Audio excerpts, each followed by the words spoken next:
Si Cia udah nggak pernah kesini nih, Fatih Izati. Sering ngisi di sini. Siapa aja sih berarti lu yang rutin? Fatih Izati, terus Kania, terus Coki.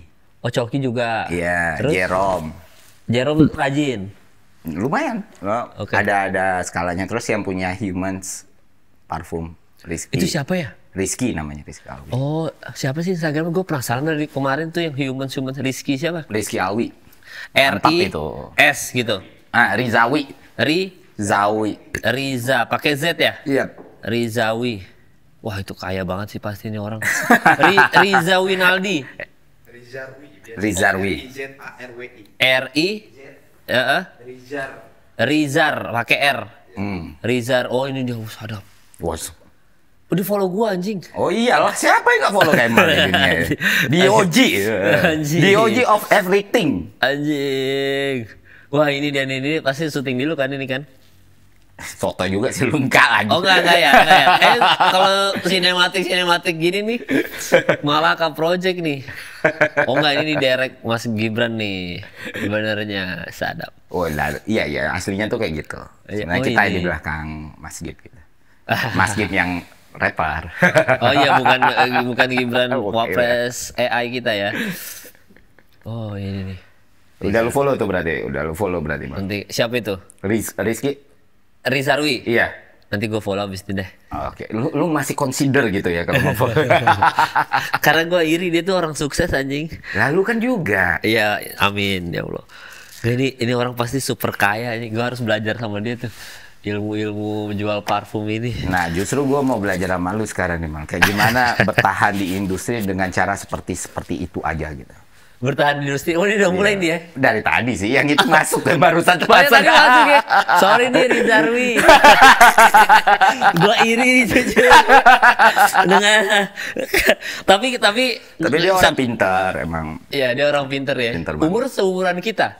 Enggak, di bawah 28. Dia berapa? 27, Rizky 28. Oke, Andovi udah 30. Andovi udah 30. Oh, berarti dia di bawah kita jauh ya, Rizarwi ya.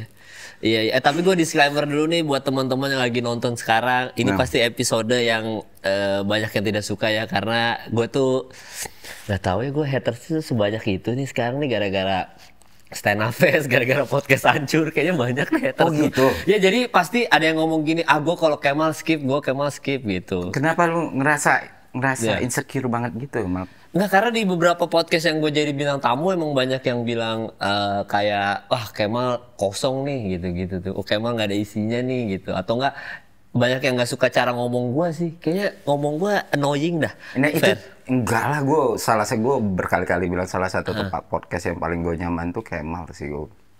Makanya gue kayak waktu podcast bola kayaknya ke Kemal dulu deh. Kayak ngerasa karena temen kan, jadi iya. Justru gue heran kenapa orang punya pendapat kayak gitu ya, soalnya nyaman, ngerasa safe gitu loh. Kayak lu udah ngerti banget bidang ini gitu. Kayak gue mau belajar juga sama lu. Terus sampai sekarang tuh masih tuh haters. Bukannya lu udah terbiasa tuh Mal dari stand up, dari YouTube? Sebenarnya udah terbiasa. Cuma kalau sekarang kayaknya tuh hatersnya tuh lebih kayak jadi hatersnya ini kayak pengen apa ya? Kayak pengen menjatuhkan aja sih jatuhnya. Tapi kan mereka nggak sampai buat video Yeezy yang naik plus 1 dB itu kan. Dulu kurang apa? Iya dulu lebih gila ya. Dulu yang nyerang malah SJW gitu. Tapi kalau hatersnya itu sekarang tuh emang kayaknya udah benci personal aja. Mungkin dia fans salah satu kubu mana gitu. Sehingga dia benci sama gua. Sehingga kalau gua naik tuh harus jatuh gitu. Nah itu ketika gua report komentar mereka di YouTube gitu, atau gua blog gitu, itu tuh ngaruh. Ternyata emang mereka ini emang niatnya pengen menggiring orang lain untuk nggak suka sama konten gua aja sih, fair gitu. Dan begitu gua report mereka hilang. Terbukti bahwa semua komentar tetap baik-baik aja kan. Berarti kan emang dia tuh pengen di like sama banyak orang, komen kebenciannya, terus habis itu biar di kolom komentar paling atas. Jadi begitu orang buka YouTube, gue udah malas nonton deh, soalnya dihujat nih sama orang gitu. Itu terjadi ketika gue interview Rian Adriandi sih, Jumbo. Atau interview Jumbo gitu. Terus hate-nya waktu itu kayak gimana?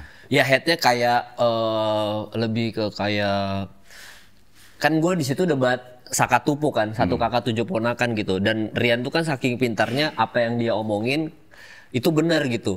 Pas gue bilang enggak, harusnya satu kakak 7 ponakan tuh beginian. Terus Rian dengan pintarnya dia jawab, enggak Mal, yang benar adalah perspektifnya segini. Ada di YouTube-nya gitu. Terus gue kayak, dan gue kan orangnya memang kalau nge-podcast itu bukan mau debat kan tujuannya, tapi gue mau dapat ilmu baru dari tamu gue.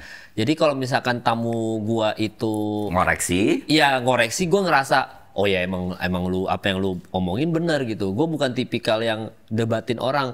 Even ketika Bung Towel datang ke podcast gue aja nggak gue debatin kan. Gue kayak Bung Towel ngomongin soal STY, ketidaksukaannya dia soal STY. Gue iya aja. Karena emang posisi gue tuh kalau nge-podcast tuh kayak dalam tanda kutip selalu memerankan good cop, bad cop gitu.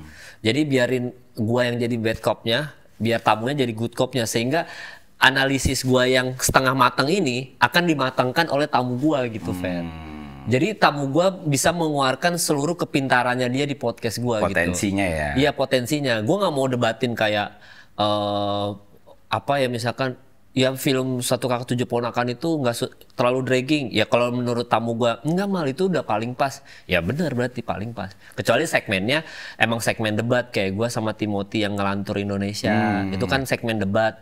Gue debatin soal film. Ya itu emang gue harus debat sama dia soal Marvel, soal film-film Oscar gitu-gitu. Tapi kalau tamu yang gue undang, sebisa mungkin gue harus mengeluarkan sisi terbaiknya dia lah. Itu makanya gue harus mainin role itu. Good cop, bad cop itu mau nggak mau. Dan gara-gara itu orang capture-nya, wah Kemal salah nih, ngotot bla bla bla. Akhirnya dia head comment kayak gitu, jadi top comment. Atau nggak, gue nggak ngerti, Kemal kosong gitu-gitu. Ya gitu-gitulah. Tapi kalau lu emang meaning kayak gitu, malah seharusnya nggak usah dipikirin sih. Karena kan berarti sukses apa yang lu planningin. Iya. Tapi gue ngerasa ada beberapa orang yang personal aja. Iya, mungkin yang karena masalah gue dulu sama Stand Up Festival yang gue salah jadwal. Kan gue sempet ada masalah kan sama Stand Up Fest. Terus yang masalah mungkin gue cabut dari podcast Hancur juga. Jadi kayaknya merembet kemana-mana. Karena memang gue akui sebelum gue merit dan sesudah merit itu beda banget aja sih karakter gue. Different Kemal. Iya. Kan gue sebelum nikah tuh bener-bener secara attitude, secara emang hancur-hancuran aja sih, emang bad attitude aja menurut gue gitu. Gue ada momen dimana gue ngerasa star syndrome-nya ada juga gitu. Walaupun star syndrome-nya bukan yang sombong, ada orang foto atau enggak gue nggak mau collab sama, enggak kayak gitu ya. Tapi gue ngerasa bahwa alpha male-nya tuh gede banget gitu zaman dulu gitu sebelum nikah. Nah ketika nikah gue ketemu cewek yang juga alpha juga, sehingga gue belajar gimana caranya menetralisir kealfaan gue.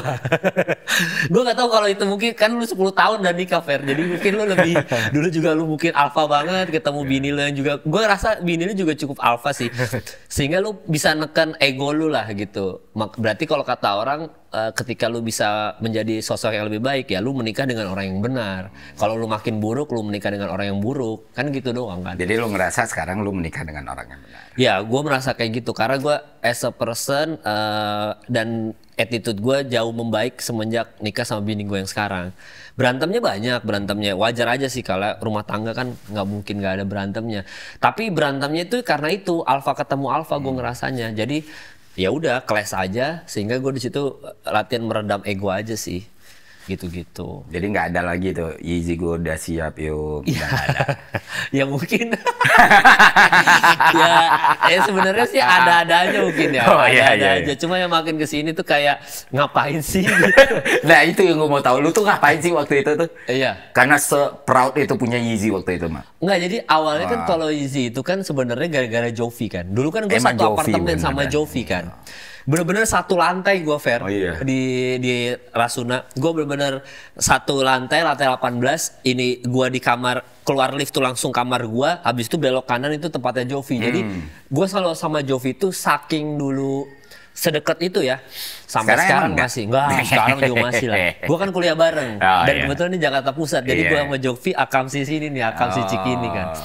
Jadi gue tuh emang sama Jovi tuh dari zaman kuliah bareng di IKJ teater, sebelum dia pindah UI teknik fisika. gue tuh akrab banget sama dia sampai ketemu lagi di malam minggu Miko, sehingga satu apartemen, begitu gue satu apartemen sama dia itu emang udah kayak saudara tinggal bareng aja. Gue lebih Andovi dari Andovi gue pada saat itu. Dia dan gue culture gue sama, kita suka hip hop juga, suka basket juga, NBA. Sehingga begitu ada Kanye kolaborasi dengan Adidas itu tuh kita ngomongin setiap hari di kamar kita masing-masing. Kita kayak, lu udah punya Adidas Yeezy belum? Ini kombinasi yang gila, karena kan Kanye role model gua sama Jovi juga kan, sama Andovi juga. Karena Kanye ngefans banget sama almarhum Kobe Bryant kan. Dimana itu juga Kobe Bryant tuh, wah itu udah role model garis keras lah, kita harga mati kita lah udah. Nah dari situ Jovi ngajak ke ruangan gua untuk menjelaskan bahwa Yeezy sekarang banyak yang KW-nya. Terus gue bilang, ya udah kita bikin videonya aja, lu jelasin soal Yeezy KW gimana segala macam. Kita jelasin tuh Yeezy KW begini, apa segala macam. Viral ternyata itu video. Viral banget soal ngomongin Yeezy itu hampir 2 juta views atau apa. Kita kaget di era itu ya. Di era itu viral banget ngomongin soal Yeezy. Karena gue sama Jovi jelasinnya nyaman karena kita sahabatan gitu ya. Jelasinnya juga kayak sahabat ketemu sahabat. Jadi tengil enak gitu ya. Iya tengil gitu. Viral lah itu, kita pakai kemana-mana dan kita selalu instastory. Wah ini sepatu yang lu nggak mungkin bisa dapet di mana-mana. Ini sulit banget nih dapetinnya. Nah semenjak dari situ kita selalu ngomongin yo Yeezy gitu. Karena itu sulit didapat sepatu itu. Dan kenapa lu yang kena bukan dia? Karena emang guanya yang paling santer ngomongin itu. Yo Yeezy. Awalnya kita berdua, tapi gua yang paling instastory itu terus kan, kayak yo Yeezy gua udah siap. Siap itu pun dulu kita sama anak-anak selalu ngomong itu kan, kayak siap gitu. Kalau ketemu Arab siap gitu. Kalau Jovi Andovi yang lain kita selalu ngomong kemana kita, pokoknya kita ke Bali siap gitu. Dan itulah cikal bakal Atta Asiap. Karena kita selalu ngomong siap. Udah pernah lu tanya ke Atanya belum? Lu terinspirasi gua nggak gitu? Atta gitu. Nah tapi awalnya emang kita selalu ngomong siap itu. Abis itu gue ada collab sama Atta di konten gue jajan sepatu. Gue selalu ngomong gitu kan, siap gitu terus. Jadi wah siap gitu-gitu. Sehingga dia ngomong asiap terus, jadilah asiap gitu. Jadi Kemal ini the OG creator of Atta Halilintar nih. Enggak, Asiapnya doang. Asiap. Kalau nggak tahu Atta mengakui itu atau enggak, tapi menurut gua itu dari kita, karena dari yo Yeezy gua udah siap itu dulu. Iya emang kalian siap itu kan sebelum Atta kan udah sering lah di ini ya. Iya. Cuma kan dia yang emang jadi ini tuh branding ya, which is good juga sebenarnya. Iya, nggak ada masalah maksudnya, tapi asal muasalnya sebenarnya dari situ. Dari jajan sepatu itu. Iya, dari pertemuan di jajan sepatu dan dari yo Yeezy gua udah siap. Akhirnya dia siap jadi Asiap gitu. Asal muasalnya nggak tahu Atta mau ngaku atau enggak, tapi gue sama Atta kan temenan juga. Ya tak ya, kita nanti main sama Aurel ya, mana ya. Tapi gitu, kalau gue selalu kayak gitu. Dan itu waktu ngomongin sepatu Yeezy itu tuh belum ada USS, Urban Sneaker Society, belum ada Jejo, mungkin sudah ada sosoknya tapi belum keluar lah gitu, ya kan. Belum ada influencer sepatu, belum ada segala macam. Sehingga ketika gue bilang sama Jovi, Yeezy ini sulit didapatkan, OG sepatu ini akhirnya mendatangkan Yeezy ke Indonesia dan bikin bazar besar-besaran. Yang jadi cikal bakal USS. Iya, termasuk USS, termasuk dulu Raffle, yang banyak lah dulu acara sepatu sneakers banyak kan. Karena konten Yeezy itu, demand-nya Yeezy tinggi, termasuk sepatu Jordan, termasuk apa, demand-nya jadi tinggi, akhirnya kebentuklah skena sneakers ini, yang dimana akhirnya OG sepatu ini marah lah. Kan geng gua, Jovi, kita tuh selalu kena marah OG kan. OG hip hop kita dimarahin, OG sepatu kita dimarahin, karena even OG basket pun kita kena kan. Karena gitu, karena kita tuh selalu mulai duluan aja, Fer. Mungkin secara knowledge lebih jago OG ini ketimbang gua, yang Lex Arab, Jovi Andovi lebih jauh lah. Tapi kita selalu yang memulai pertama gitu untuk YouTube dan sosial media ya. Konten NBA pertama kali, podcast NBA di Indonesia, gua Jovi Andovi pertama kali. Kena gatekeeping lah kalian nih ya. Iya, dan kita yang berangkat ke Amerika terus kan. Karena kita yang mulai pertama podcast basket di Indonesia. Yang bikin konten sepatu pertama di Indonesia. Gua, Jovi Andovi, Iser Rai. Kita semua, yang Lex termasuk di situ. Kita yang pertama kali, sehingga habis itu udah mulai USS ada apa segala macam. Yang bikin skena hip hop pada saat itu tenggelam naik lagi, lagu GGS. mau nggak mau ya itu nggak bisa dipungkiri sih, maksudnya kenyataannya emang seperti itu. Gitu. Ya walaupun nanti dibilang lagi wah nggak bisa gitu, tapi mau nggak mau akhirnya muncullah Tuan 13, muncullah lagi nama-nama yang akhirnya naik lagi, Ariel Nayaka, Lace pada naik lagi gitu-gitu. Even Lace waktu gue undang ke podcast gue juga mengakui bahwa kita dulu salah sih ngehujat lo gitu. Ngehujat era GGS itu, karena harusnya kita berkaca dari kalian. Kenapa dengan talenta kita yang sebesar ini kita tidak memanfaatkan sosial media sebaik kalian? Bayangin kalau kita memanfaatkan, kita temenan dulu mal gitu sama geng kalian gitu ya, terus habis itu kita manfaatkan sosial media seperti kalian memanfaatkan sosmed, ya mungkin gue jauh lebih besar dari lu, which is itu benar karena Les, siapa tidak mengakui Les secara skill. Jujur aja untuk poin itu gue kurang sepakat sih, karena komponen dan variabelnya banyak ya. Kalau yang kita ukur itu popularitas, maka ability itu mungkin bukan poin utama nih untuk menentukan siapa yang paling populer. Ya kan, apapun bidangnya, apapun you name it lah. Karena kan yang dilihat orang, kalau game di digital itu kan siapa yang lebih banyak dan lebih sering dilihat orang. Kadar kebutuhan orang juga beda-beda. Dia butuh yang lebih entertain kah? Dia lebih butuh deep kah? Dia butuh yang justru lebih merepresentasikan dirinya kah? Mungkin best case-nya ya seperti itu. Kalau kita ngomong misalnya penyanyi paling terkenal, bukan berarti penyanyi dengan suara paling bagus, ya kan? Oh iya benar. Iya kan? Benar. Nah sekarang kayak gini, Bob Dylan, lu bandingin dengan semua stereotype penyanyi di dunia ini, suaranya bisa dibilang bagus nggak? Tidak. Terkenalnya, pengaruhnya luar biasa sekali. Contoh paling gampang lagi, Omi One Fals misalnya. Dia buat lagu sendiri karena dia ngerasa dia nggak bisa nyanyiin lagu orang lain. Kalau kita ngomong kualitas suara, banyak yang lebih bagus. Ya, yang bisa diukur lah ya. Misalnya scale nadanya kan lebih banyak yang ini. Tapi apakah menjamin lebih terkenal? Ya tidak. Ini mindset simplifikasi. Jadi menurut gua, ya nature market udah seperti itu, ya itulah yang terjadi. Dan nggak bisa dibilang mereka nggak manfaatin kalian juga. Karena kan at the end of the day, ada villain, ada hero-nya. Ya, itu bentuk-bentuk dimanfaatin juga. Artinya ya emang secara natural kayak gitu. Artinya memang harus ada upgrade sesuatu nih. Kalau lu udah ngerasa skill lu udah sehebat itu, ya berarti ada bidang lain yang lu harus naikin. Nah, itu kalau dari perspektif tadi. Ini menarik sih ceritanya. Kalau dari masalah gatekeeping ini, gue memahami satu hal sih. Kalau kita kan sekilas, apa karena iri, apa karena gue yang udah OG nih, atau gue yang udah duluan, gue yang lebih ngerti kok mereka yang digunain. Kalau gue ngeliat, gue nggak bisa bilang itu 100% benar, tapi nggak bisa bilang juga itu 100% salah. Kalaupun ada perasaan kayak gitu, biasanya nggak disadari. Tapi lebih kayak gini deh. Misalnya nih, kenapa kalau bicara newcomer, kenapa kalau semuanya mentalitasnya cuma karena iri, kenapa ada newcomer yang diterima, kenapa ada yang tidak? Nah, dari mereka tuh, lu udah cukup representatif belum? Nah, ada perasaan itunya, yang sebenarnya nggak penting-penting amat. Iya juga ya. Iya kan? Iya juga sih. Tapi lu udah merepresent itu nggak? Iya, benar. Iya, kayak misalnya, gue baru ngomong bola ini cuma 2 konten. Tapi gue dapat welcoming tuh oke banget gitu loh. Nah, itu bukan karena itu Ferry Irwan dia ngomong, enggak, justru karena apa yang dia omongin. Gue ngerasain itu apa yang dia omongin. Tapi di bidang lain, misalnya gue tiba-tiba nimbrung soal kuantum fisik, sotoy soal kuantum fisik, sama yang udah belajar sampai Oxford nih, sampai PhD, nggak gitu, lu nyesatin orang nih kalau ngejelasin kayak gitu. Nah, justru itu yang bikin mereka kesal mungkin. Jadi tapi dengan semua variabel. Cuman ya kalau gue lihat apa yang kalian hadapi kan selama ini kayak gitu ya di YouTube ya, mau ngomong apapun, NBA, ngomong sepatu, hip hop segala macam. Nah, yang gue bingung, lu kan lihat nih teman-teman stand up komedian lu yang seangkatan lah katakan, lu juara 3 gitu loh. Di Suci 2 ya kalau nggak salah. Suci salah satu Suci yang legendaris lah gitu loh.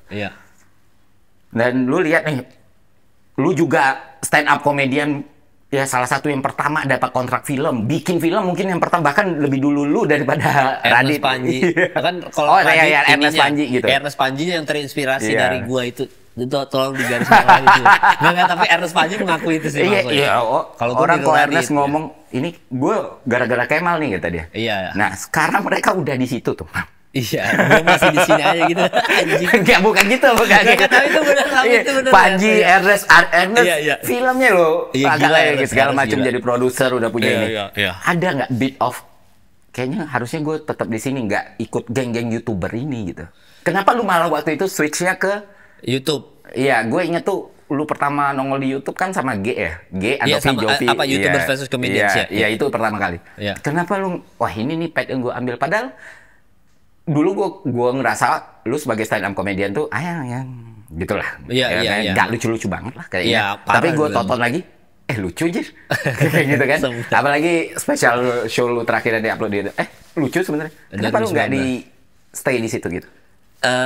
Di dunia stand up berarti ya? Iya, stand up kan trajektorinya iya. ya lucu banget, dibikin special show yang mungkin punya bidang lain ya, ke film, ke TV show atau apa gitu. Kalau YouTube tuh pertama kali gue, ya ini sekali lagi karena Jovi Andovi Raditya Dika juga sih yang ngomporin gue ya. Karena YouTube tuh adalah satu-satunya platform yang kita tuh nggak butuh di calling sama production house. Kita nggak nunggu callingan TV, tapi kita bisa berkarya secepat mungkin dan mengeluarkan potensi kita yang semaksimal mungkin gitu. Jadi gue bisa tiap hari mengeluarkan karya gua gitu, apa yang gua mau, misalkan gua mau bikin series, gua mau bikin video klip, gua mau bikin apa, tanpa harus persetujuan dari production house atau label, record label. Gua bisa berkarya kapan aja gua mau gitu. Itu kenapa gua ke YouTube ya, karena memang gua nyadar kalau nunggu TV kayaknya gua sampai kapanpun akan kalah sama yang good looking sih, dalam tanda kutip, yang mungkin Reza Rahadian lah, atau enggak kalau biasa cewek-cewek Pevita Pierce-nya, atau enggak Nicholas Saputra. Gue selalu mikir kayak gitu dulu. Ya enggak lah, lu ganteng kok. Iya enggak, tapi kan posisinya kita tuh selalu, kita bisa selalu disalip lah. Oh iya. Disalip lah gitu. Dan gue capek dalam tanda kutip berkaryanya ngikutin arahan orang lain, which is dunia film kita ikutin arahan orang lain walaupun bidangnya komedi, tapi kan ada produser yang ngedrive kita lah. Gue nggak suka pattern ini gitu, sehingga begitu ada YouTube gue bisa berkarya yang nggak diatur sama orang, tapi ini idealisme gue. Awal muasalnya nge-YouTube tuh dari kayak gitu, Fer, sehingga ya udah begitu ada YouTube, lu lihat sendiri kan, gue terinspirasi dari Malam Minggu Miko, bikin series, akhirnya gue bisa ngomongin sepatu, bisa ngomongin basket NBA, gue bisa bikin lagu hip hop, maksudnya bisa bikin video klip sendiri, ngedirect sendiri, nge-shoot sendiri, even bahkan bikin vlog yang sinematik gitu, gue bisa jalan-jalan ke luar negeri dari modal nge-vlog doang. Ya itu hidup yang dalam tanda kutip, semakin sering gue berkarya, semakin sering gue dapat kerjaan sih, dan itu yang gue mau kan. Bukan gue harus nunggu callingan. Anjing gue nggak di calling nih gara-gara Raditya Dika lebih lucu dari gue. Nah kan gue nggak harus ada kekhawatiran itu kan. Atau nggak tiba-tiba muncul komedian baru, anjing udah ada bintang Emon aja nih gue makin tergerus. Atau nggak ada Coki makin tergerus. Gue nggak khawatir di situ. Karena gue tahu gue punya knowledge yang mungkin dalam tanda kutip komika lain nggak punya. Komika lain tidak bahas sepatu, komika lain tidak bahas basket. Mungkin bahas bola masih bisa, tapi yang bisa bahas NFL, UFC, ya itu berapa orang doang. G Pamungkas termasuk yang bisa bahas UFC lah. Bintang Emon juga kalau nggak salah bisa bahas UFC gitu. Jadi gua pengen menunjukkan sisi itulah, sisi itunya. Itu awal muasal gua nge-YouTube. Terus habis itu kenapa gua nggak stay di stand up comedy, padahal yang lain kayak Ernest sudah makin naik. Gue yakin Ernest tuh, nah itu, gue tuh terjun ke dunia film dan stand up comedy di saat gue belum menikah. Jadi yang gue tadi cerita sama lo, ini tuh belum menikah, ini sisi kelam gue, alpha male, egosentris, pokoknya harus nggak gue, ada responsible ya, iya, nggak ada tanggung jawab. Ya. Ernest masuk ke dunia film dan stand up comedy, sudah punya anak, sudah menikah. Radit belum, tapi ya Radit ya eksepsional lah. Udah itu mah udah Radit mah udah beyond lah, udah beda. Panji pun begitu nggak, udah punya anak, sudah punya istri, sehingga udah tingkat tua juga, tingkat kedewasaannya beda. Terinspirasi dari gue soal masuk dunia film bener, tapi di posisi mereka udah dewasa, udah mateng secara pemikiran, secara otak dan ilmu gitu. Gua enggak, kalau gua namanya masa muda tabrak aja.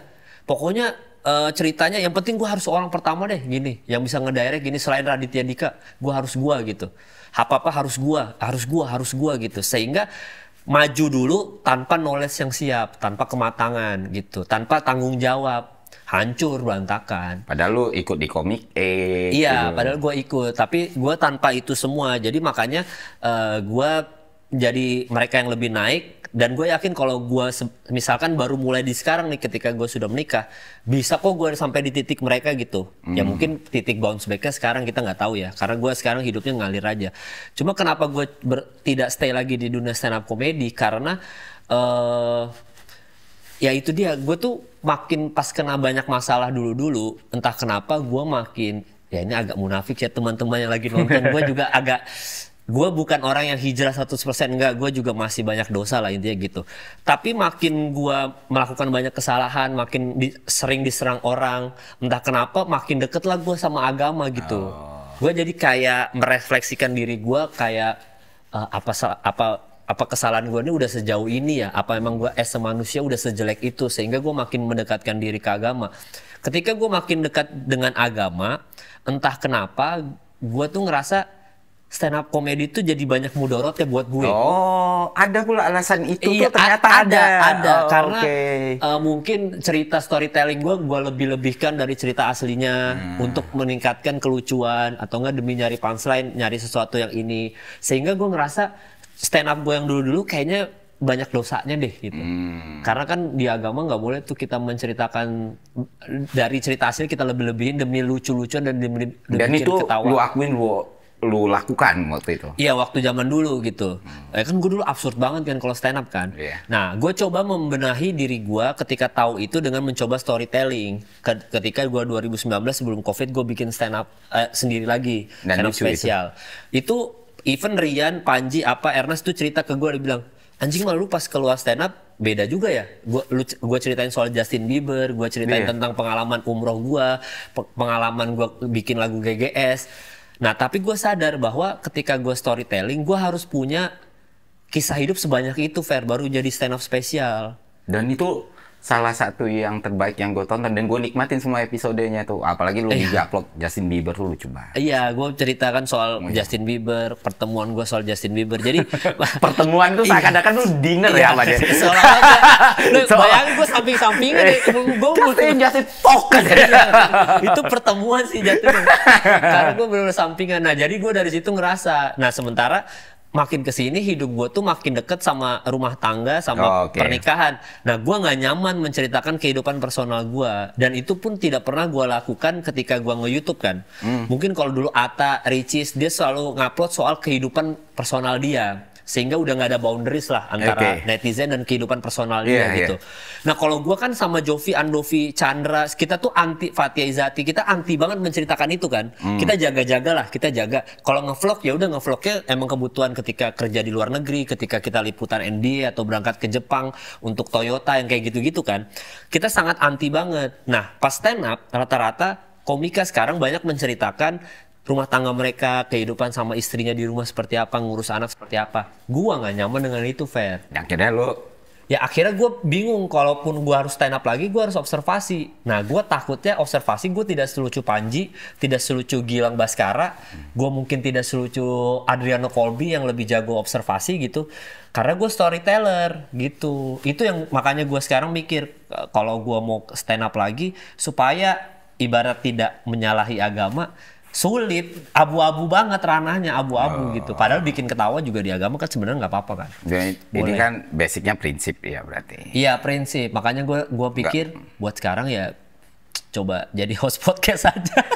Yang gue menarik ngikutin karir lu nih Mang, once lu udah bisa proving, lu malah live gitu loh. Aneh, yang seharusnya jadi titik lu untuk naik untuk mengakumulasikan semuanya gitu, setelah diragukan orang nih, akhirnya lu proof satu nih, lah lu berhenti kayak hip hop tuh. Gue tuh ngikutin banget perjuangan lu yang kayak direndahin orang, dicemeh orang. Iya, beberapa lagu lu yang emang gitu ya kan. Iya, tapi cuman lu nih yang fight, dan gue ngerasa kayak, wah dia ini beneran serius di hip hop nih, ketemu sama Psychoji, Tuan 13 segala macam featuring. Akhirnya muncullah satu lagu Kemal bagus banget judulnya Sans, enak gitu. Itu masih ada di playlist gue saking gue suka ya. Karena ngebagi nih, satu gue denger Sans, satu gue denger Cewek Kerdus gitu kan. Wah, yang partnya Kemal itu, wah, jelek banget itu. Hancur banget. Bagusnya itu ya bisa loh orang kayak gini gitu. Bisa lah lagu bisa kayak gini. Lagu tuh bisa kayak gini gitu. Tapi pas dengar Sans, wah enak banget. Lu kan sebenarnya udah proving point tuh di lagu itu. Sudah tuh hilang nih. Udah nggak jadi anak stand up lagi, main punk lagi dia kan. Anak hip hop lagi main punk. Nah sama-sama kayak stand up dulu, stand up yang Kemal itu banyak lah. Ada yang pencipta absurd suka banget. Ada yang ini orang nggak lucu sama sekali nih gitu. Pas lu bikin storytelling stand up itu, gue kira semua orang bilang itu lucu dan senang diikutin gitu kan soalnya. Gue pikir lu bakal mulai lagi terus. Tiba-tiba lu berhenti lagi. Nah, yang terakhir nih, podcast hancur misalnya. Itu tuh anak-anak Jaksel ini kan wah udah jadi inilah. Udah jadi panutan gitu, petuah gitu kan. Semua orang pengen dengerin itu dan lu salah satu figur, kalau boleh dibilang bahkan figur pertama gitu kan yang lokomotif di awal gitu dan bisa sebagus itu, dan tiba-tiba lu leave. Ini udah hampir puncak lagi, leave lagi. Udah mulai dapat kapitalnya lagi, udah mulai dapat profitnya. Kayak lu bangun usaha, 5 tahun berdarah-darah, rugi. Tahun ke-6 udah profit. Yang harusnya tahun ke-7 bisa ini. Elunya udah nggak ada. Nah, kenapa? Dari hip hop itu lah, dari hip hop stand up tadi udah lu jelasin, dan sekarang yang podcast aja deh. Kalau iya juga ya, stand up tuh absurd tuh gue yang pertama tuh lokomotif. Habis itu ada Viko, ada Frimawan, termasuk Coki Pardede. Itu kan yang ngikut gaya absurd, sampai sekarang ada GJLS kan. Absurd juga kan. Itu super absurd lah, itu gila tuh, super, bukan absurd lagi, goblok. GJLS siap goblok di bioskop kan. Tapi kalau hip hop itu emang gue tuh, nah itu dia, gue tuh orangnya itu dari dulu, dari zaman sekolah ya. Gue tuh kalau misalkan udah ngerasa di titik paling tinggi, gue pasti gue tinggalin, entah kenapa gitu. Gue tuh nggak mau ada ketika gue udah di peak, terus habis itu ada penurunan. Nah, gue nggak mau ada momen penurunan ini, Fer. Gue tuh selalu zaman dulu gue selalu takut kalau ada momen penurunan gitu. Kayak misalkan gue udah di hip hop udah paling tinggi, misalkan yang kata lu tadi pencapaian udah Saikoji ketemu Bang Upi Tuan 13. Gue ngerasa bahwa udah, nah gue harus tinggalin itu. Kecewa dong Saikoji sama Tuan 13 kalau jadi. Sebenarnya cuma kalau gua lu tahu nggak, mereka tuh mempertaruhkan banyak hal lo, percaya sama lu, terus udah bagus lagunya. Selesai. Lu ngapain gua believe lu gitu. Iya, tapi gua selalu kayak gitu sih. Gua selalu kayak dari dulu begitu sudah nyampe yang paling tingginya, gue harus mencoba hal lain dari nol lagi. Bisa nggak gue nyampe di titik yang baru lagi di bidang yang lain lagi gitu. Gue selalu kayak gitu, nggak tahu kenapa ya, karena gue dari SMA gue selalu nggak punya identitas kan. Gue nggak pernah cuma fokus di satu bidang. Gue selalu kayak ada orang main skateboard, gue coba mempelajari skateboard sampai gue bisa ollie, gitu, sampai gue bisa kickflip. Udah, habis itu udah. Gue ada kalau kecuali basket gue selalu ikut kan, sampai gue kuliah gue selalu jadi atlet basket gitu. Ketika ada sepeda fiksi, gue coba ikutin mana yang spesifiknya yang paling ini sepedanya supaya canggih apa segala macam, gue ikutin semua segala macam. Gue tuh selalu ingin mempelajari hal baru karena menurut gue itu yang bikin gue semangat hidup aja, Fer, gitu. Gue nggak mau terjebak dalam satu skena, terus habis itu skenanya redup, gue ikut redup. Gue nggak mau kayak gitu. Gue harus menjadi orang yang ketika gue pindah ke bidang lain, mempelajari dari nol, gue bisa kok nyampe ke titik tertinggi. Ini bidang turun lagi, hype-nya udah turun, gue masih bisa pindah lagi dan gue masih bisa bersinar.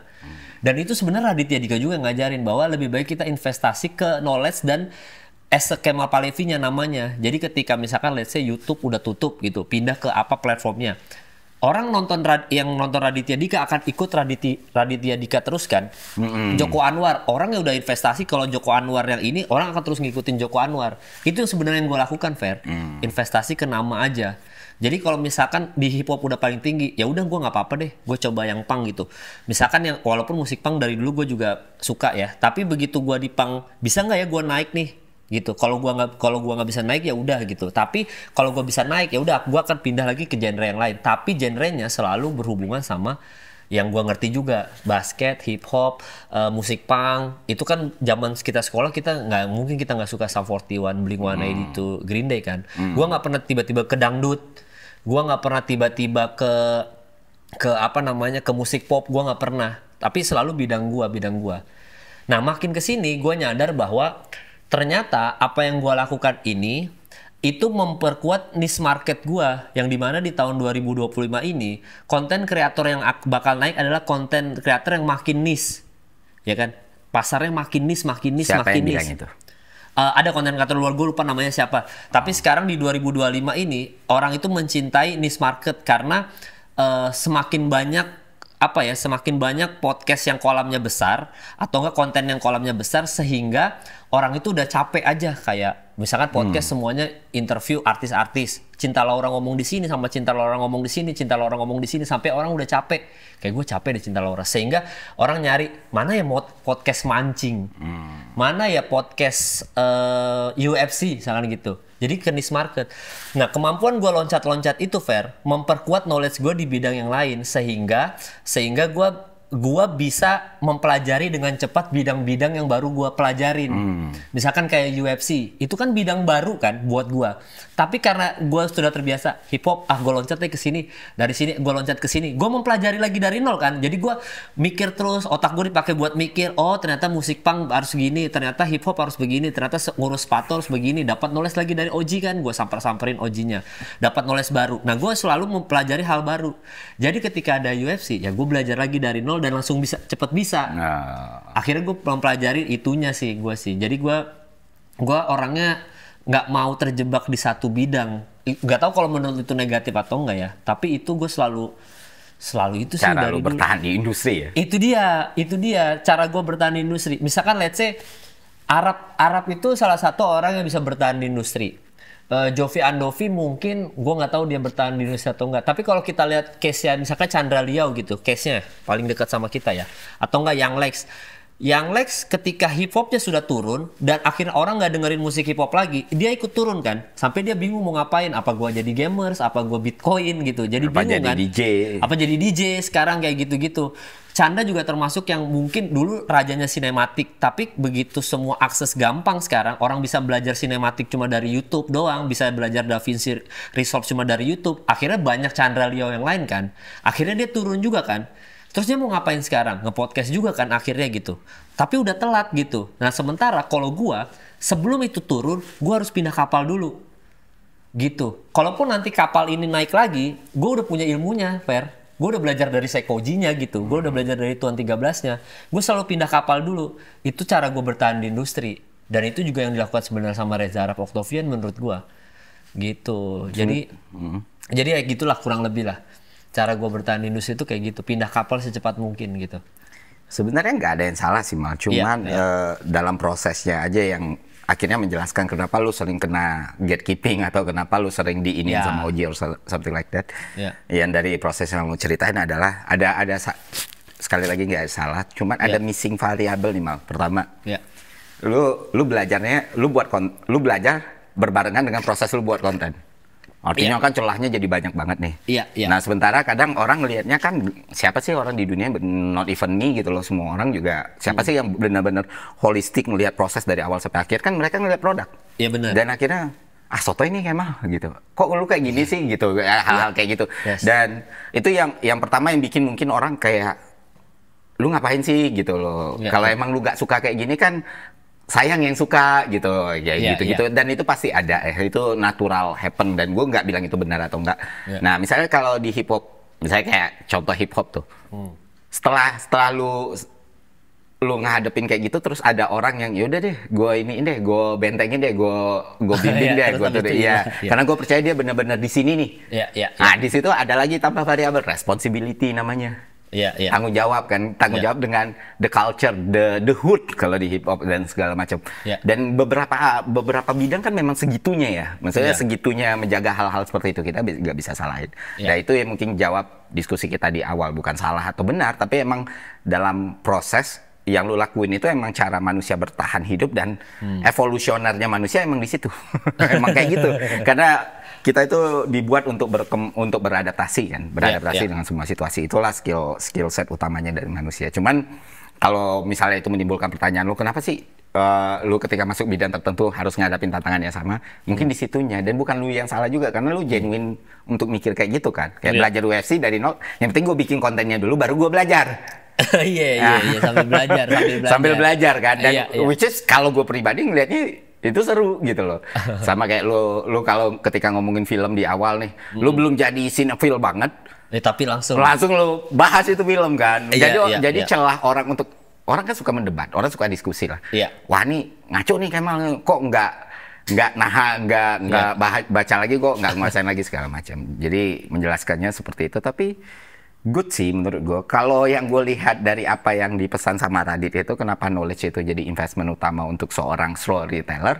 Sebenarnya karena salah satunya untuk meminimalisir dampak kayak gitu sih, mah. Kalau menurut gue ya, kayak kalau lu udah nguasain sesuatu, lu mau pindah ke mana pun orang akan gampang menerima ketika lu emang punya responsibility dan punya pemahaman soal itu gitu. Kalau lu ngomong masalah pindah-pindahan, ngomong masalah jenis konten, dari awal gue mulai nge-YouTube sampai sekarang bisa sangat random sekali dan gak ada sama sekali gue ngehadapin masalah yang sama. Dan orang bisa terima itu kan. Awal gue ngomong itu finansial, benar-benar finansial. Gue ngebongkar semua scam finansial, gue ngehajar penipu gitu, yang finansial. Terus gue ngomong soal sinematografi bahkan. Awalnya gue berangkat dari sinematografi. Pas orang nonton konten finansial, ya solid nih. Nah, waktu ngomong soal geopolitik, orang pertama gue waktu itu nebak 1 hari sebelum perang Rusia Ukraina, yang mana orang bilang waktu itu wah nggak akan perang nih, ini dalam waktu 2 hari pasti meledak nih. Ternyata beneran meledak, naik itu konten. Terus tiba-tiba gue cuma lagi iseng, gue bahas stoicism, naik. Itu yang makin naik kan. Terus gue nggak ngapa-ngapain, terus gue mau bahas judul, gue habisin dari 1 sampai 4 selesai. Terus pindah, gue ngebahas soal santet segala macam, entah udah. Jadi kayak sebenarnya lu lompat-lompat juga sebenarnya ya. Tapi nggak ada rejection karena modalnya dulu, baru dijadiin kontennya. Kalau gue kebalikannya, jadiin dulu, baru gue tambahin tambah-tambah pas sudah selesai lu malah kelar gitu. Jadi kesannya tuh karena dari awal, oh iya bener. Jadi akhirnya setelah apa yang gue lakukan, apa yang dibilang Radit itu, orang invest ke orangnya. Ya udah dia yang ngomong. Jadi akhirnya nggak lagi basisnya produknya gitu. Jadi gue lebih punya fleksibilitas lagi untuk bahas apapun dengan itu tadi, responsibility atas apa yang lu bicarakan. Dan syukurnya lu sekarang kan nempatin diri sebagai host podcast ya. Yang mana prosesnya lebih gampang daripada talking head di kamera, itu lebih bahaya lagi, lebih susah. Lebih susah. Tapi gue makanya itu kan era pindah-pindah itu kan sekali lagi era ketika gue belum menikah juga kan. Era adaptasinya, era gue pindah-pindahnya itu, era tanpa bertanggung jawabnya itu gue udah lewat tuh sekarang. Nah sekarang era dimana gue mempertanggungjawabkan apa yang sudah gue pelajari sebelumnya. Makanya gue balik lagi bahas basket, gue balik lagi ke situ kan, balik lagi ke olahraga yang dimana gue memulai hidup gue aja as a atlet basket waktu di Kalimantan kan. Jadi gue udah balik lagi ke situ gitu. Gue udah balik lagi ke situ. Gue coba bertanggung jawab dengan konten gue yang sekarang. Gue ngerasa nggak nyaman interview orang yang gue sosok jadi host podcast seperti Om Ded atau enggak seperti Bang Denny Sumargo. Gue udah nggak nyaman tuh di situ tuh. Sehingga begitu gue di tahun 2025 dan di akhir 2024, gue bilang ke tim gue bahwa kayaknya gue harus balik ke roots gue. Di basket nih? Ya, apapun itu, basket, olahraga, atau enggak termasuk UFC itu kan sebenarnya awalnya asal muasal dari kerjaan kan? Iya, dari kerjaan. Akhirnya gue mempelajari dan akhirnya sekarang gue nerusin aja. Kontraknya udah selesai tapi gue terusin gitu. Nah sekarang gue balik lagi ke situ. Gue balik lagi ngomongin soal film. Akhirnya gue ketemu Bang Joko Anwar lagi. Gue ngonten lagi sama Timothy Ngelantur Indonesia. Akhirnya gue balik lagi ke bidang gue. Ya emang lu suka. Iya, emang gue paham dan gue suka gitu. Yang dimana gue pelajarin dari dulu. Kecuali stand up aja yang gue belum balik ya, ke stand up comedy doang. Tapi mungkin about time aja sih gue balik ke situ, Fer. Karena nature lu di situ. Iya, karena nature gue di situ, menghibur orang lain apa segala macam. Jadi memang ketika gue menikah dan gue baru sadar tadi omongan lu soal tanggung jawab itu, karena gue sekarang punya anak dan gue membiayai. Ada orang yang makan dari gua gitu, istri gua dan anak gua. Gua belajar tanggung jawab di situ. Gua belajar nurunin ego dan akhirnya sekarang konten gua balik lagi ke Kemal Palevi yang dulu, basket lagi. Banyak banget yang komen. Akhirnya Bang Kemal ngomongin basket lagi setelah sekian lama. Yang tadinya sempat melanglang buana kemana-mana, nge-rap apa segala macam, ngomongin basket lagi. Jadi balik lagi ke situ. Bukan tidak mungkin suatu hari nanti bikin lagu rap lagi, bukan suatu yang tidak mungkin kan. Tapi gitu. Memang gua akhirnya balik lagi ke situ, Fer. Nah, gue bertanggung jawab sama knowledge itu. Gitu. Nah sekarang yang jadi penasaran buat gue, podcast Ancur itu kan salah satu yang lokomotif gokil banget lah lu di situ gitu. Terus tiba-tiba gue dengar Kemalnya keluar. Apa yang sebenarnya terjadi, Mak? Ya, kalau itu juga balik lagi ke setelah menikah dan sebelum menikah. Karena gua gabung podcast Hancur kan ketika gua belum menikah kan. Gua belum menikah, gua gabung podcast Hancur di mana wah attitude gua lagi hancur-hancuran deh. Apalagi soal waktu, soal tanggung jawab. Gua nggak punya tanggung jawab gitu. Masih gue pikiran masih kayak gitu. Sehingga begitu gua gabung ke podcast Hancur ini, teman gua yang lain ini sudah menikah. Gua belum menikah. Semua jokes yang gua keluarin di situ adalah jokes-jokes sebelum menikah. Yang dimana begitu gue dengerin lagi, anjing kenapa gue tolol banget dulu ngomongin hal ini. Begitu gue punya anak cewek dan gue ya sama istri gue yang selalu dengerin podcast Hancur, gue ngerasa bahwa itu nggak layak didengerin sama anak gue ketika nanti anak gue besar. Jokes gue deketin cewek A, cewek B gitu-gitu. Di situnya sih Fer yang itu gejolak juga sih, maksud gue kayak gue keluar dari situ. Belum juga gue tuh dari dulu paling nggak bisa kerja teamwork sih, gue selalu jelek, makanya ngeband tuh selalu gagal. Gue apapun yang bergrup tuh gue selalu gagal gitu, karena itu tadi ego terus. Makanya stand up comedy yang paling cocok sama gue kan, karena udah lu sendiri aja, lu bikin masalah ya lu sendiri, tapi kalau lu berjaya ya lu karena lu sendiri. Stand up comedy itu ada bidang yang paling cocok sama gue yang alpha male banget, yang gue egosentris pokoknya itulah. Nah di situ gue nyadar bahwa ketika sama podcast Hancur gue gabung sebelum gue menikah, banyak kesalahan akumulatif yang gue lakuin ke 3 orang ini. Entah itu soal waktu, entah itu soal tanggung jawab gue, entah itu soal gue nggak mau diatur-atur apa segala macam, sehingga banyak berantemnya. Makanya gue pikir nggak, gue harus cabut aja deh dari sini. Dan gue udah terlalu sering ditolol-tololin di podcast ini gitu. Gue ngerasa bahwa emang gue setolol itu dulu. Gue ngomong asal-asalan karena gue nggak ada tanggung jawab, jadi ngomong nyablak aja. Sehingga gue baru nyadar, anjing gue tolol banget dulu ngomong kayak gitu. Karena itu tadi nggak ada tanggung jawab, udah ngomong aja. Sehingga gue bilang, gue kayaknya harus cabut dari podcast Hancur. Karena gue udah nggak bisa ketemu orang lain di luar sana. Oh ini kayak Pak Levi yang tolol nih, oh ini kayak Pak Levi yang kosong. Capek Fer kayak gitu lama-lama gitu. Gue ngerasanya kayak gitu. Makanya gue keluar deh dari podcast Hancur gitu. Alasannya seperti itu sih. Jadi gue keluar karena capek ditololin orang aja. Dulu gue ditololin orang terus karena persona gue di situ emang tolol. Mungkin aslinya tolol juga kan, gue gak tahu. Tapi ya intinya kayak gitu. Intinya gue cabut dari podcast Hancur pas menikah. Awal menikah tuh. Berarti faktornya emang dari ini kan lu ngomong secara jujur ya, di lunya sendiri ya, ketidaknyamanan atau jadi lu bisa, mungkin yang terjadi kan lebih kompleks dari itu, tapi intinya punya sikap seberani itu, dan gue ngerasa statement lu nggak menyudutkan siapapun selain diri lu sendiri tuh. Gue bakal malu sih kalau bilang itu kosong atau tolol, karena gue yakin nggak semua orang bisa ngelakuin itu sih. Dan menurut gue udah cukup membuktikan lu sekarang udah kayak gimana gitu. Dari pernyataan seperti ini ya, yang tanpa blaming siapapun, tanpa ini siapapun. Tapi lu kangen nggak di situ mah? Apanya tuh? Podcast sama mereka lagi kangen nggak? Karena chemistry kalian kan dapat banget. Iya.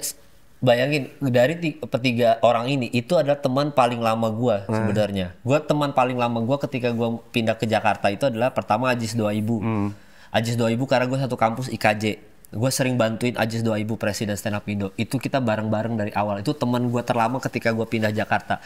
Ajis 2000. Kedua siapa? Jovelda Lopez. Karena gue masuk IKJ, gue di ospek bareng sampai sekarang masih berteman. Itu temenan gue paling lama, Ajis, Jovi. Yang ketiga, 4, 5 adalah anak podcast Hancur. Randika Jamil, karena gue Suci 2 bareng. Suci 2 tuh gue, Gilang Baskara, Boris Bokir. Tapi gue paling dekat sama Randika Jamil karena gue satu kamar sama dia di asrama ketika Kompas TV. Dulu kan asrama kan ininya.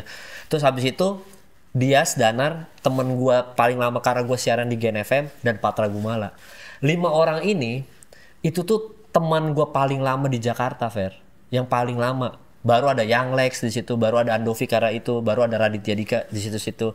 Yang Raditya Dika itu bukan temen sih, mentor ya, lebih ke mentor. Tapi 5 teman ini, jadi ketika lu nanya gua kangen atau enggak, selalu ada perasaan itu sih. Selalu ada perasaan kangen nih mau podcast bareng gini-gini. Tapi gua ngerasa bahwa sekarang emang agak sulit sih ngomongnya ya. Tapi pertemanan itu kelihatan ketika gue bermasalah misalkan, terus habis itu gue keluar dari suatu produk atau suatu institusi, terus habis itu gue jelek-jelekin di luar sana, gue ngerasa bahwa pertemanan tuh bisa hancur gara-gara yang kayak gitu-gitu tuh, Fer. Jadi misalkan gue sama lu temenan gitu. Terus habis itu gue ikut Malaka gitu. Tiba-tiba suatu hari karena gue banyak kasus, gue banyak masalah, gue keluar dari sini. Terus lu di luar sana jelek-jelekin gue yang kayak, which is bukan jelek-jelekin karena itu faktanya. Kemal nggak bertanggung jawab. Kemal selalu telat. Oh Kemal tuh tolol gini-gini. Dan lu ngomong itu di sosmed. Gue ngerasa bahwa pertemanan kita jadi hancur karena gimana ya? Gue masih temenan, tapi intinya adalah kenapa lu harus umbar itu di sosmed gitu? Padahal lu bisa ngomong one on one sama gua kalau itu masalahnya gitu. Kita bisa selesaiin baik-baik kok gitu. Kita bisa ngomong WhatsApp gua aja kayak nelpon gua kayak, "Mal, sorry ya Mal, lu memang attitude lu jelek sih." Terus gua bilang sama lu, "Iya fair, aman fair." Kan bisa selesai di situ. Tanpa lu harus umbar itu di sosmed. Nah, ketika permasalahan itu walaupun tetap temenan tapi diumbar ke sosmed, gua tuh kayak ada kenapa lu omongin sih gitu. Tapi lu tanya langsung kan? Gue sempat chat-chatan, maksudnya gue tanya langsung ke ininya, ke mereka, maksudnya gue sempat adalah beberapa ngomong sama, ada gue ngomongin siapa, tapi gue bilang, lu kalau ada masalah sama gue, kalau memang itu mengganggu pikiran lo, nggak apa-apa lu chat gue sama telepon gue aja. Kita cari jalan tengahnya. Kira-kira salah gue di mana? Karena gue nyadar salah gue tuh banyak banget. Gue mengaku salah kok gitu. Tapi ketika lu angkat itu ke podcast atau apa, gue jadi trust issue aja. Maksud gue bisa aja suatu hari ketika gue bareng lagi, terus gue ngelakuin kesalahan yang sama, abis itu gue keluar lagi, diomongin lagi bisa banget gitu. Bisa banget. Makanya gue jadi trust issue. Mending gue jalan sendiri. Kalau gue diserang karena diri gue sendiri atau karena kalau gue berjaya karena diri gue sendiri gitu fair. Gue sih lebih kayak gitunya sih gue ngerasanya. Ada cuma ya intinya cuma ya maaf ya gini-gini udah nggak akan abis itu kan udah nggak pernah dibahas lagi tapi minta maaf dan emang ada tindak lanjut action setelahnya emang nggak dibahas lagi kan? Ya masih tetap inilah ya itu gue bencinya sama dunia komedi ini karena boundariesnya tuh ketika lu ngomongin lu bercanda fair gue lo serius banget jangan baper kali ada gitunya tuh yang gue nggak suka tuh maksudnya karena ya itu karena bidang kita komedi ya selalu kayak gitu kan kayak gue nyinggung lu misalkan gue benci sama lu Ferry mah selalu telat gini-gini nggak bercanda nah padahal itu kan sebenarnya omongan bener kan dan lu pas denger ngapain sih ngomong kayak gini sih gitu ya udahlah lewat aja lah gitu nah itu tuh yang kayak gitu-gitunya berlindung di balik kata komedi itu sebenarnya jauh lebih jahat tau daripada lu ngomong langsung kayak lu telat anjing daripada kayak gitu langsung itu kan lebih oh ya oke, emang gue salah. Tapi ketika, Ferry mah, misalkan lagi podcast rame-rame, Ferry mah suka telat, attitude-nya jelek, apa segala macam, ketawa-ketawa gini. Terus habis itu lu WhatsApp gue, malu kok ngomongin gue sih. Ya lalu serius amat, Fer, bercanda kali. Orang kita ketawa-ketawa, namanya juga lucu-lucuan. Itu jauh lebih sakit hati, Fer. Ketimbang lu konfrontasi gue langsung di video, ngomong di Instagram, kayak malu tuh suka telat. Itu tuh lebih, ya emang telat, suka bermasalah gue dulu gitu. Gitu, itu yang gua nggak, itu yang bikin gua apa ya kayak trust issue aja jatuhnya gitu. Ini gua nggak gimana ya, gua sekali lagi gua selalu ngomong, mungkin nanti nih ada yang ngomong ngapain sih Mal diungkit-ungkit kita tahu kali soal podcast hancur apa segala macam, emang lu yang salah, iya emang gua yang salah gitu. Gua juga nggak menjelekkan tim gua apa teman-teman gua yang ada di situ sekali lagi 3 orang itu adalah teman terlama gua di Jakarta gitu.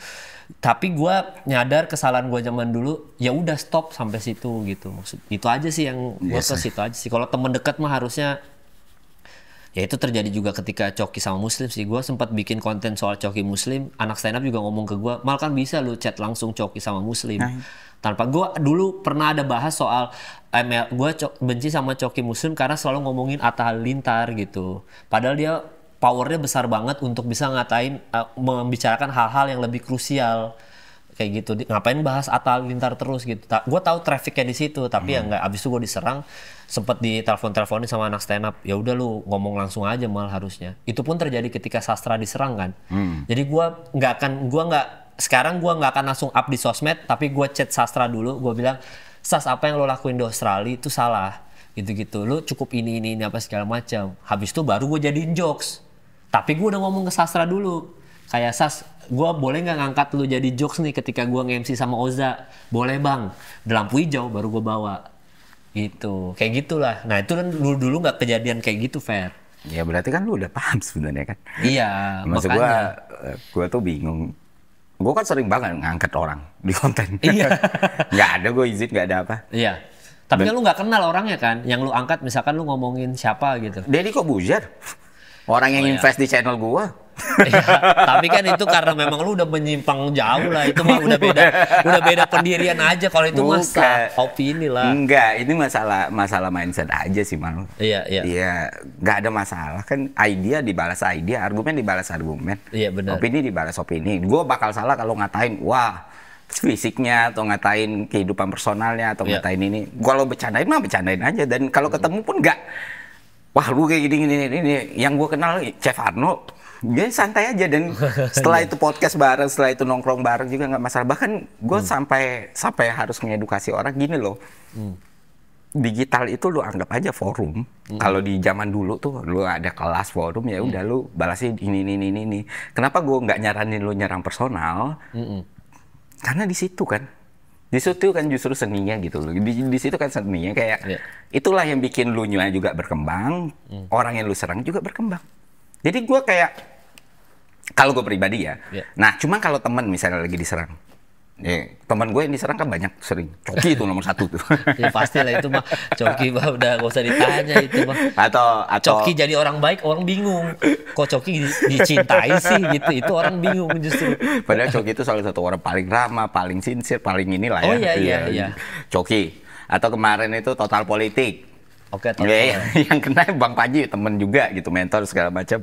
Atau siapa? Banyak lah gue berteman sama orang-orang kayak gitu kan. Tapi ini mungkin unpopuler ya.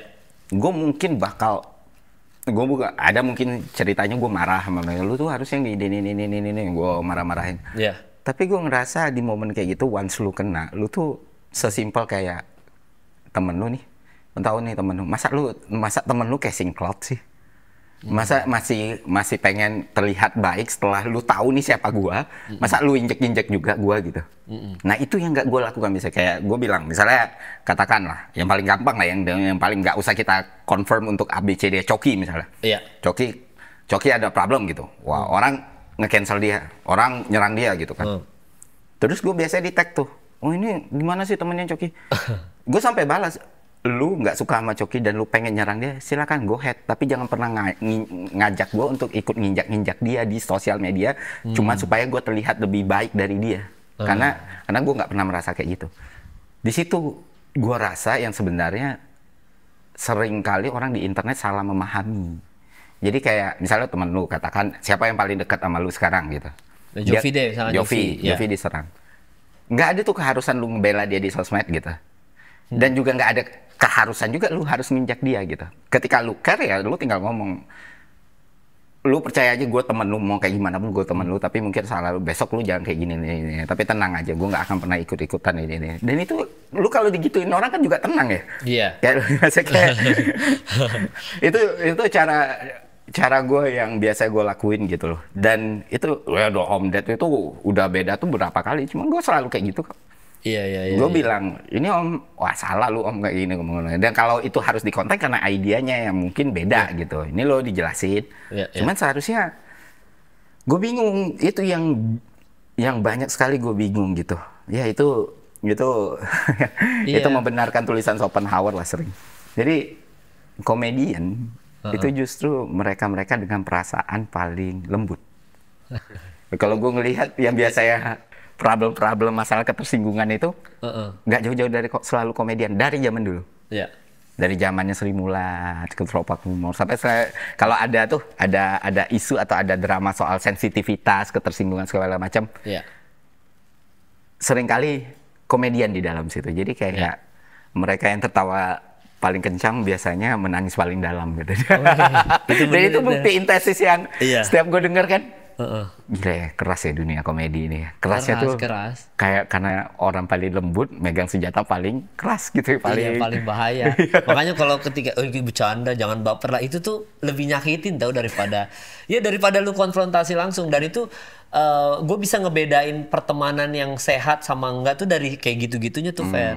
Gue ingat banget dulu, makanya gue masih respect sama Gofar sampai sekarang. Dulu gue pernah kena kasus nanya ukuran BH zaman dulu kan. ketika gue kena kasus itu, Gofar tuh langsung chat gue bahwa Mal, lu jangan kayak gitu jadi orang apa segala macam, itu salah gini-gini. Oh iya Far, makasih ya Far gitu. Dan ketika Gofar kena kasus pelecehan seksual, gue juga memperlakukan hal itu ke Gofar. Gue nggak speak up soal apa, gue nggak ngomongin soal Gofar. Iya, tapi ngomongin langsung di chat aja gitu. Jadi emang gue memegang itu bahwa ada loh orang-orang yang kalau lu emang temenan langsung, lu tahu kalau misalkan teman lu bermasalah dan kalau lu ngomongin dia traffic, ya nggak usah diangkat. Yang tadi lu bilang aja soal coki gitu-gitu segala macam, atau soal Om Ded tadi, kayak gitu-gitunya. Gue bisa menilai pertemanan dari situ. Nah semakin gue, maksudnya lu ngaku teman gue tapi begitu gue ada perbedaan prinsip tapi lu omongin terus, gue jadi ya gitu aja sih intinya sih. Tapi ini kan balik ke orangnya masing-masing. Kalau gue tuh paling nggak, maksudnya paling sedih kalau kehilangan temen gitu kan. Iya. Benar-benar kayak gimana pun masalahnya itu, kalau gue ya, kayak gimana pun masalahnya itu, gimana sih supaya bisa selesai. Yang dipikiran kalau selesai enak nih, nggak nyaman kayak gitu tuh. Karena gue ngerasa kayak nggak apa-apa deh, apa yang bisa gue lakukan supaya ke tengah deh gitu kan. Nah, lu ada nggak perasaan kayak gitu? Karena kan ini teman paling lama yang udah paling kenal, tentu perspektifnya beda. Mereka juga punya pikirannya beda, mereka punya perspektif beda. Tapi kan lu bisa temenan kan berarti ada satu hal yang saling nyambung di awal kan. Iya. Nah itu yang gue misalnya gue kayak ke anggota band lah sering nanya kayak gitu. Itu ada nggak sih ininya? Dan selalu mentoknya tuh di situ tuh. Mentoknya di situ terus ya. Iya. Tapi it's gonna be good kan. Lu juga punya beberapa riwayat yang gue tahu yang berteman, musuhan terus akhirnya balik lagi berteman. Iya. Nah lu nggak punya rasa kayak gitu? Ya masih pasti punya lah, pasti punya suatu hari. Gue sampai sekarang kalau ketemu mereka juga baik-baik aja kok. Bahkan waktu ada beberapa kali mereka live podcast, gue sempet datang sama bini gue gitu. Gue nggak pernah, apalagi kalau makin deket ke agama sekarang, musuhan lebih dari 3 hari aja udah nggak dibolehin kan. Jadi sebisa mungkin memaafkan aja sih, karena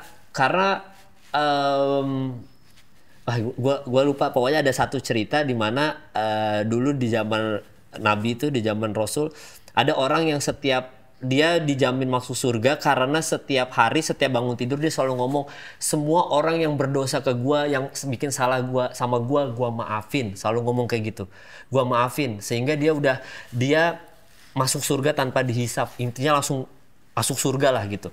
Nah gue tuh beranggapan bahwa capek, energi untuk benci sama orang itu capek banget gitu. Emang kita akan selalu benci sama kesuksesan orang, atau enggak benci sama ini karena jelek-jelekin kita misalkan gitu, atau enggak omongan personal selalu diungkit ke sosmed. Tapi memaafkan tuh jauh lebih mulia aja sih, dan nggak ada salahnya juga. Jadi energi lu ya udah maafin aja.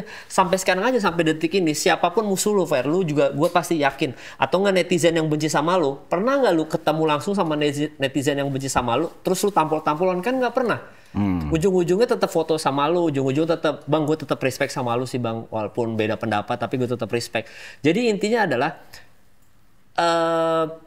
semua orang itu selalu kelihatan di sosmed berantem, aslinya enggak. Karena memang energi benci itu capek tau, energi berdebat sama orang, marah-marah gitu. Ketimbang lu jadi orang baik, ketimbang lu gue pernah punya masalah sama lu, Fer, udah kita mah lupain aja. Itu tuh jauh lebih lega gitu. Di hidup, nggak tahu, lu coba aja perasaan lu jauh lebih lega ketimbang lu anjing lu gini-gini. Nah, gue mengakui bahwa gue nggak bisa hidup dengan hal-hal kayak gitu, dengan cara kebencian itu. Even misalkan lu benci sama, misalkan let's say jadi ya, benci sama Permadi misalkan gitu. Ya itu kan, ya lu, ya udah, maksudnya kalau ketemu langsung juga nggak akan lu tampol juga itu orang kan. Mungkin lu akan debat ide ketemu ide lah, kayak lu, gua nggak setuju sama ini lu, gua stance gua ini, tapi nggak pernah yang kayak berantem benar-benar musuhan kan, karena itu capek, Fer. Hidup terus lu tidur dengan kebencian, anjing itu capek banget. Lu bangun, kenapa ya gua punya musuh, itu capek. Mending lu baik sama semua orang aja. Betul. Iya, itu yang gua lakuin sekarang, karena jadinya kita tuh bisa positive thinking terus, kita bisa husnuzon sama orang. Ya itu yang gue lakuin sampai sekarang. Tapi kan kadang netizen yang nempatin seperti itu, kayak dia punya ngadu domba kita. Karena dia ngerasa gue udah punya kompas moral gue kepada lu, harusnya lu nggak berteman atau ngobrol sama ini nih. Lu tuh kan lu serang, lu kok kayak gitu temennya ini. Dan kadang karena punya tuntutan kayak gitu secara langsung ya. banyak konten kreator atau influencer tuh yang terpengaruh. Ujung-ujungnya klaster mereka tuh jadi eksklusif banget. Nggak mau gue podcast dengan ini nanti gue dinilai kayak gitu. Atau nggak mau gue foto dengan ini nanti gue dinilai kayak gitu. Dia kan bermasalah bla bla bla. Kalau gue punya filter? Punya. Wah, filter gue gampang. Lu berbuat kriminal atau tidak? Lagi berbuat kriminal atau tidak? Misalnya kayak gini, ini ekstrim. Gue ngomong, ini ekstrim banget. Misalnya lu lagi tetap promosiin judi online nih. Gue nggak akan pernah in the same video. Lagi promosiin ya. Di same video. Lu salah satu orang yang mungkin bakal gue bahas terus-terusan. Nggak akan pernah. Atau lu kayak KS atau lu korupsi atau segala macam. Nah, setelah misalnya dia pernah melakukan itu dan dia udah selesai melakukan itu dan terbukti dan teruji tidak melakukan itu lagi, gue fine aja. Saya kayak ya sudah gitu. Nah, apalagi politik itu bikin segregasi ini makin besar nih. Karena cuman dia simpatisan ini, oh berarti hina banget nih kalau lu ngobrol sama dia. Nah, justru itu yang pengen gue patahin ya. Kapan-kapan hidup kita bakal lebih santai dengan hal kayak gini gitu. Kapan kita bisa punya lebih banyak teman atau lebih banyak dukungan kalau lu terus-terusan melakukan segregasi yang sebenarnya itu juga bukan mau lu gitu. Kayak gue kemarin foto sama Koci, foto sama Ari Putra kan. Ditanya, kok mau sih bang? Kenapa? Ya mau banget. Justru mau gue tambahin lagi. Ari Putra orang yang lama berteman sama gue dan gue tahu banget siapa abang ini kan, dan gue nggak pernah punya masalah sama dia. Masa gara-gara lu ngelihat dia jelek, gue juga harus ngelihat jelek supaya gue lebih bisa di-accept. Kalaupun lu nggak bisa accept itu, it's okay, nggak masalah buat gue gitu. Atau kalau berteman sama Coki lah yang sering, oh gue menyayangkan banget lu berteman sama Coki. Kenapa? Justru lu Bung Toel kan, orang yang lu respect. Padahal kalau ketemu langsung juga lu nggak akan benci sama dia kan? Iya, maksud gue tuh ya mindset cara frameworknya orang Indonesia tuh masih kayak gitu, masih kayak gitu dan itu yang akhirnya membuat segregasi itu, perpisahan itu makin banyak. Yang gue berusaha jelasin ke mereka adalah ya lu harus ngeliat ini dalam konteks yang benar gitu. Lu nggak bisa naruh kompas moral lu di kehidupan orang lain. Nah, perkaranya adalah netizen kita, konten kreatornya pun juga daripada populer. Sebenarnya dia nggak punya masalah sama temennya nih. Tapi daripada gue nanti dicap, gue injak lah temen gue nih. Atau nggak mau temenan lagi sama dia. Gue ngeliat itu di Bang Radit, di Bang Panji, itu tuh ngajarin hal kayak gitu loh. Maksudnya, lu beda pendapat, lu nongkrong, it's okay. Jangan sampai kayak wah, itu tuh udah, dan itu salah satu yang berusaha gue edukasi ke orang-orang gitu loh. Gue melakukan ini karena idenya, argumennya, atau tindakannya keliru. Yang benar kayak ini, bukan karena gue pengen lu benci semua secara personal ke dia. Jadi ketika gue berteman sama dia, lu bakal melakukan justifikasi. Dan sialnya, banyak orang yang terpengaruh dengan hal-hal seperti itu. Akhirnya mereka terpaksa memutuskan hubungan dengan orang yang sebenarnya tidak bermasalah dengan mereka. Ya itu kan dulu tempat terjadi tuh Edozil sama Arab kan. Ya maksudnya, tapi kan ujung-ujungnya tetap ketemu lagi kan. Maksudnya tetap akhirnya ini lagi. Tapi kan netizen selalu, oh ini kubunya Edozil, Reza Arab selalu kayak gitu kan. Padahal in real life begitu mereka ketemu, nggak yang mungkin ada beberapa momen mereka misah-misah gini, nggak mau ketemu Edozil, Edozil nggak mau ketemu Arab. Tapi kan itu kan di-create netizen juga, hype pertengkarannya kan. Ujung-ujungnya temenan lagi aja apa segala macam, capek sendiri kan. Lu benci-benci sama orang. Iya, karena drive netizen yang pengen lu di sini gitu. Iya, jadinya kan capek sendiri. Ngapain sih gue berantem? Even Lace yang kayak anak-anak hip hop Tuan 13 dulu benci sama kita-kita yang GGS. Begitu temenan ngobrol ternyata seru-seru aja. Capek tau, maksudnya kita tuh energi yang keluar dari kebencian tuh selalu negatif kan. Dan itu capek banget. Mending lu keluarin energi positif lu di karya lu, sehingga ya lu mending otak lu buat karya daripada buat benci sama orang. Gue sih menjauhi hal kayak gitu sih. Ya makanya dasar bikin konten itu jangan kebencian, tapi ada kekeliruan yang harus dibenerin. Itu lu save. Jadi kayak ya itu benar, itu save tuh. Kalau dasarnya kebencian, lu nya sendiri pusing kayak lu hidup akhirnya diatur sama keinginan netizen kan, jadi ngikut terus, ngikut. Ya kan maksudnya netizen komporin lagi, ikut-ikut, ujung-ujungnya kayak capek sendiri, kayak ngapain gue marah-marah terus ya. Iya, kalau lu nggak kayak gitu, netizennya yang capek. Dan akhirnya mereka ngerasa ngapain gue ngatur-ngatur orang ya gitu. Dan malu sendiri jadinya kan, kayak mungkin, dan netizen kan nggak tahu. di belakang layar itu apa yang sebenarnya terjadi dan bagaimana keadaannya, bagaimana ininya. Jadi ini kausalitas yang rumit, yang kompleks yang sebenarnya nggak perlu jadi masalah. Dan gue ngeliat di industri yang lu jalanin semuanya selalu aja ada yang kayak gitu kan. Ada. Ini Koci sebenarnya ini contoh yang bagus ya. Tapi nggak tahu mungkin buat Coach Justin, maaf nih kalau karena kan kita temenan aja sama Koci ya kita. Tapi ini salah satu role model yang dimana ketika lu mengikuti kebencian jadinya seperti ini.